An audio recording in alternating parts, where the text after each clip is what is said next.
بسم اللہ الرحمن الرحیم۔ السلام علیکم۔ یاجوج ماجوج کون ہے؟ دیوار ذوالقرنین کیا ہے اور یاجوج ماجوج کو اس دیوار میں کیوں قید کیا گیا اور وہ وہاں سے کب نکلیں گے اور یاجوج ماجوج کا خاتمہ آخر کیسے ہوگا؟ ایسی ہی معلوماتی ویڈیوز کو دیکھنے کے لیے ہمارے چینل کو سبسکرائب کیجیے اور بیل آئیکن کے بٹن کو پریس کیجیے تاکہ ہماری ہر نئی آنے والی ویڈیو آپ تک فوری پہنچ سکے۔ اللہ تعالیٰ نے ہر قوم کو کسی نہ کسی فتنہ یا آزمائش میں لازماً مبتلا کیا ہے، جس کے بارے میں اللہ کے پیغمبروں نے اپنی قوموں کو آگاہ کیا۔ امت محمدیہ کے لیے ایک ایسی ہی آزمائش وحشی اور درندہ صفت قوم کے خروج کی شکل میں لکھ دی گئی ہے، جس کے وقوع پذیر ہونے میں کوئی بھی شک نہیں۔ اللہ کے آخری نبی حضرت محمد صلی اللہ علیہ وآلہ وسلم نے احادیث مبارکہ میں اس فتنے کی خبر نہایت ہی وضاحت کے ساتھ دے دی ہے۔ اس وحشی قوم کا نام یاجوج ماجوج ہے۔ یاجوج ماجوج وہ قوم ہے جس کی پیش گوئی نہ صرف نبی کریم صلی اللہ علیہ وآلہ وسلم نے کی بلکہ تورات اور انجیل کی کتابوں میں بھی ان کا ذکر ملتا ہے، جس کو گوگ اور ماگوگ کہا گیا ہے۔ دراصل یاجوج ماجوج حضرت نوح علیہ السلام کے تیسرے بیٹے یافس کی اولاد میں سے ہیں۔ یہ لوگ شمالی مشرقی ایشیا میں زندگی بسر کیا کرتے تھے۔ یہ لوگ اپنے ارد گرد کے علاقوں پر ہمیشہ وحشیانہ حملہ کرتے، لوٹ مار کرتے اور لوگوں کا قتل و غارت کرتے۔ ان کی آبادی چین سے مغرب میں ترکمانستان تک پھیلی ہوئی تھی۔ روایتوں میں آتا ہے کہ یاجوج ماجوج بنی آدم میں سے ہی ہیں اور اگر ان کو پوری دنیا میں چھوڑ دیا جائے تو نتیجہ تباہی نکلے گا اور لوگوں کی معیشت تباہ کر دیں گے۔ یاجوج ماجوج میں سے ہر آدمی اس وقت تک نہیں مرتا جب تک اپنی 1000 یا اس سے زیادہ اولاد نہ دیکھ لے۔ ان کے چہرے تہ بتہ ڈھال کی طرح ہوتے ہیں۔ یہ لوگ بالا قد و قامت کے مالک ہیں جو کہ صنوبر کے درخت کی مانند ہے۔ ان میں سب سے لمبا شخص 3 بالش تک کا ہوتا ہے۔ یاجوج ماجوج جس بھی جاندار کے پاس سے گزرتے ہیں انہیں کھا جاتے ہیں۔ یہ موسم بہار میں اپنے غاروں سے نکلتے ہیں اور سبزہ کھاتے ہیں۔ یاجوج ماجوج کے پنجے اور دانت درندوں کی طرح معلوم ہوتے ہیں۔ ہزاروں سال قبل اس روئے زمین پر اللہ کے ایک نیک بندے کی حکومت تھی جنہیں ذوالقرنین کے نام سے جانا جاتا ہے۔ اللہ رب العزت نے ذوالقرنین کو زمین کے ایک بہت بڑے حصے پر بادشاہت عطا فرمائی تھی۔ آپ نے مشرق و مغرب کا سفر بھی کیا تھا۔ مورخین کے مطابق ذوالقرنین نام قرآن پاک میں جس شخص کا ذکر آیا ہے دراصل وہ ایران کا عظیم بادشاہ خورس تھا، جسے فارس اعظم کے نام سے بھی جانا جاتا ہے۔ جب حضرت ذوالقرنین نے شمال کا سفر کیا تو آپ کا گزر مشرق ترکستان اور مغولستان کے علاقوں سے ہوا۔ یہ علاقے دراصل 2 عظیم پہاڑوں کے درمیان آباد تھے۔ پہاڑ کے پار یاجوج ماجوج رہا کرتے تھے۔ ان لوگوں نے آپ سے شکایت کی کہ یاجوج ماجوج بہت فتنہ پسند لوگ ہیں۔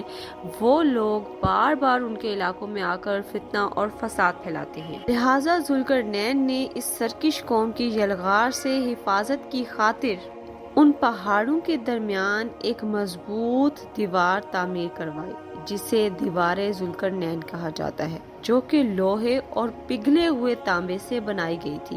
تعمیر مکمل ہونے کے بعد آپ نے یہ سجدہ شکر ادا کیا اور لوگوں کو آگاہ کیا کہ یہ دیوار وقتی طور پر اس قوم سے حفاظت کرے گی، مگر ہر چیز فنا ہو کے ہی رہتی ہے، اسی لیے ایک نہ ایک دن یہ دیوار بھی ٹوٹ جائے گی۔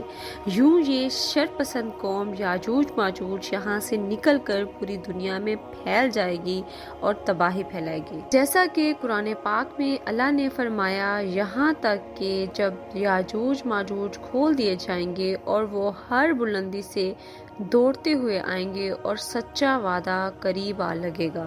حضرت ابو ہریرہ رضی اللہ تعالیٰ عنہ سے روایت ہے کہ رسول اللہ صلی اللہ علیہ وآلہ وسلم نے فرمایا کہ وہ لوگ یعنی یاجوج ماجوج دیوار توڑ کر لوگوں پر حملہ آور ہو جائیں گے، سارا پانی پی جائیں گے، لوگ قلع بند ہو جائیں گے، وہ ہر ٹیلے سے بھاگتے ہوئے آئیں گے اور ان کے اگلے افراد بحیرہ طبریہ سے آئیں گے تو اس کا سارا پانی پی جائیں گے۔ جب ان کے آخری افراد وہاں سے گزریں گے تو کہیں گے کبھی یہاں پر پانی ہوا کرتا تھا۔ حضرت عیسیٰ علیہ السلام اور ان کے ساتھی محصور ہو جائیں گے، یہاں تک کہ بیل کا سر تمہارے موجود 100 دیناروں سے بھی زیادہ قیمتی ہوگا۔ یاجوج ماجوج اپنے تیر آسمان کی طرف پھینکیں گے، جنہیں اللہ خون لگا کر نیچے پھینکے گا، تو وہ کہیں گے ہم نے تو آسمان والوں پر بھی غلبہ پا لیا ہے جس طرح ہم نے اہل زمین پر غلبہ پا لیا۔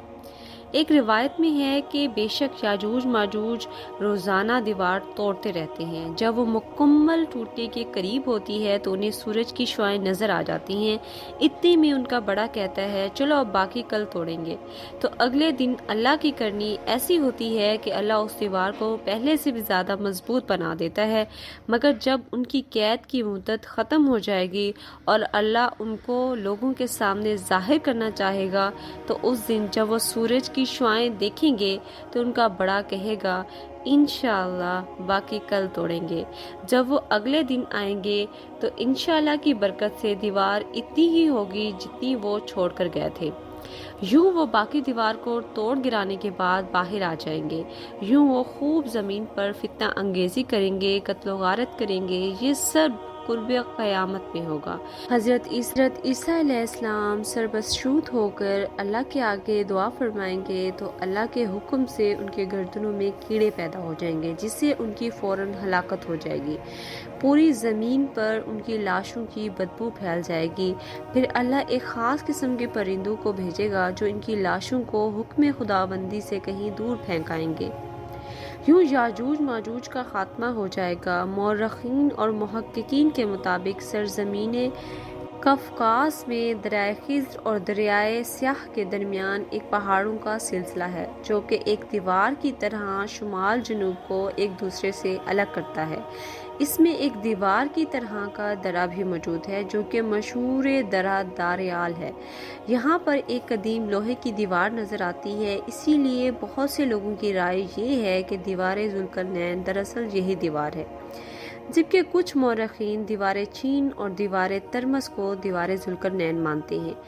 یہ ساری باتیں قیاس آرائیاں اور اندازوں پر مبنی ہیں۔ دیوار ذوالقرنین کہاں بنائی گئی اور کس جگہ پر واقع ہے، اس کا صرف اور صرف علم اللہ تبارک و تعالیٰ کی ذات کو ہی ہے۔ مقررہ وقت آنے پر اس دیوار کو یاجوج ماجوج توڑ کر باہر نکل آئیں گے اور وہ وہی فتنہ انگیزی اور شر پھیلائیں گے جس کا احوال ہمیں احادیث سے ملتا ہے۔ اللہ سب کو اس فتنے سے محفوظ رکھے اور ہمیں اپنی اور اپنے پیارے رسول صلی اللہ علیہ وآلہ وسلم کی نافرمانی سے بچائے۔ اگر آپ کو ہماری یہ محنت پسند آئے تو ہماری ویڈیو کو لائک کیجیے، شیئر کیجیے اور ہمارے چینل کو سبسکرائب کیجیے۔